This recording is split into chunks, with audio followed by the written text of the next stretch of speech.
Hello. I'd like to share with you a vision about a radical transformation in architecture and design education. One is driven by our planet's urgent ecological and social challenges. Because it is time to address kind of a radical education. The influence of this enduring presence of Western capitalist ideology and aesthetics, inequality, injustice, and our alarming environmental changes are well known. Temperature rises, shifting participation patterns, ocean rising, and acidity. But less known is our building industry's significant role in these issues, accounting for a third of global energy demand and a third of energy-related CO2 emissions. In the US alone, construction and demolition contribute to nearly 570 million tons of waste annually. While many of us argue that much has happened in architecture and design, and that we addressed kind of our ecological footprints, I argue that our design thinking and aesthetics still adhere to outdated practices and values. Our current systems, heavily reliant on material extraction, production, and consumption, kind of go over the side effects. We kind of create slightly improved designs, but still unsustainable and unequal. We are really kind of messing up the future.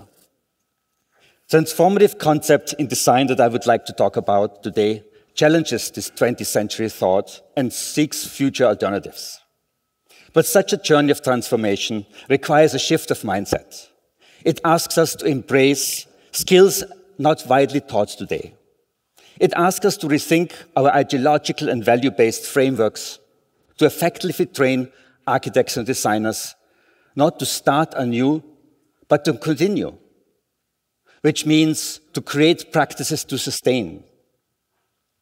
I like to introduce you to the REPERA and 6 core actions that may define kind of how we kind of educate in the future. Core action number 1, to rethink. To rethink our communal values through critically examining our past ones, such as our fascination with the shiny, the new, and the perfect. To accept that different cultures have different values, notions of authenticity, aesthetics, and meaning. Because the decisions we make today have consequences beyond the communities and the time we live in. How the past informs the future, this is where I'd like to share with you my personal story that started as my childhood in the Austrian Alps. You see, I grew up in a time, an era, where the area of parents had kind of and lived through a rough economic kind of hardships after the Second World War. Both my parents only had primary education, and my father started working as a craftsman at age 14. He later became a train conductor in order to have better pay. But the craftsmanship in him was evident as he became the community repairer. Anything that was broken, leaked, or needed kind of fixing, he was there. Because purchasing anew was not an economic option. But there's also value there. Because to repair was better than to discard and purchase anew. And exactly this value that we need now. That we understand that to discard means that whatever we discard still stays in this world with us. Repair action 2, to deconstruct. To deconstruct existing things, ideas, and knowledge. The repairer values of taking things apart. To deconstruct means to understand the true form, the structure of things, and the relationship between things. Following my father, I started repairing too. But as a child, my fascination were radios.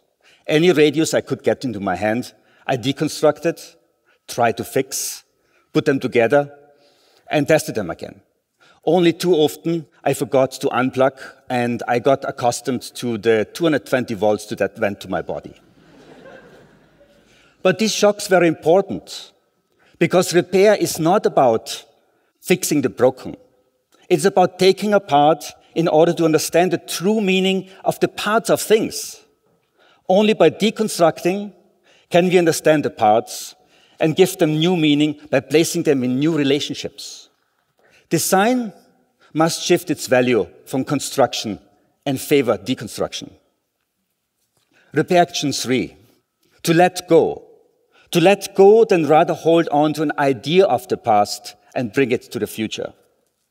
By letting go, by reflecting of our past wrongdoing, wrong knowing, wrong learning, we can open up possible futures.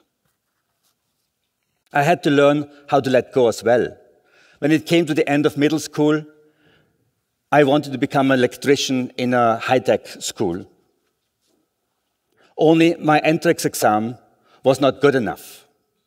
Yet it was good enough for school to become an engineer for buildings. By letting go, another future unfolded. Because letting go means not holding on to what we have been told is success. It is questioning what success itself is. So design must let go in order that other future can unfold. Repair action 4, to open up to multiple modes of knowing. The repairer recognizes diverse forms of knowledge, epistemologies, and values that need to be embraced to bring different parts together, to create new relationships across time and across space. This means knowledge of, from, and for a very particular place. I studied architecture as a first-generation student, graduated, and immediately started traveling. I went to New Delhi in India and to New York to work as an architect. I worked as a teacher in Karachi, Pakistan, in an art and arts school. And I went to a design firm in the Netherlands in Amsterdam. After 10 years of traveling, I arrived here in Providence and have transformed to a person that doesn't belong to one, but to many places. You may ask, what does it mean to belong to many places? In each place, as I crossed borders and boundaries and engaged with people, cultures, and religions, I learned that what I thought I knew, I did not know. We cannot repair without many different ways of knowing. For this, we need to open up to other worldviews in order to craft new kinds of relationships with other seemingly different parts. Chapter 5. To disrupt and dismantle the linear discard flows that have shaped modern society and are destroying the future. Regenerative work takes obsolete and discarded objects, spaces and materials, and gives them new meaning. This process starts with cleaning the existing environment, collecting the broken, the discarded, the leftovers, and intersect them with their immaterial sides, such as their meaning, stories, and values. By shifting our economy from linear to secondary, we can shift the extraction of material resources to the regeneration. Instead of continuously degrading resources, we can build material and immaterial value. Particularly my 25-year-long relationship with the vast and very complex city of Karachi have shaped my understanding of the discard flows of the West. There, in the discard markets, where they sell the broken waste from the West, material from shipwrecking, as well as any measurable things, I started and I realized that we need to see potential in the leftover as materials to make with. The future of our design profession is how to work with existing material, no matter what condition. The last one, 6, is to remake. To remake because all making is a remaking. It's an appropriating, it's a transforming, and therefore it's changing. Remaking is the intentional process of transforming material, meaning, and value.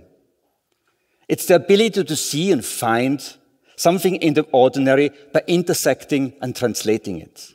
Translating something found with other meanings, values, and possibilities is an ongoing reiterative process. To continue my personal story, in 2019, I founded the Repair Atelier, a workshop that investigates and reactivates ideas of repair and reuse. It's conceived as a collaborative space for artists, designers, engineers, hackers, and the community at large to rethink and reuse discarded and broken objects. And by doing so, not just repairing these objects, but also the communities that form them. But all these actions take courage. The courage to re-envision our formal structures of preconceived ideas and information and prevent us from creating better worlds. But this is not my personal story. It's to re-envision our frameworks is the story of all of us. To join the forces of the formal and informal maintainers, repairers, and hackers. This is a self-transformational and radical and rebellious act.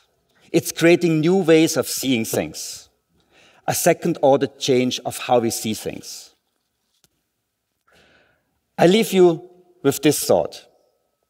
In the face of our planet's urgent challenges, isn't it time to replace repair as a fundamental principle in architecture and design?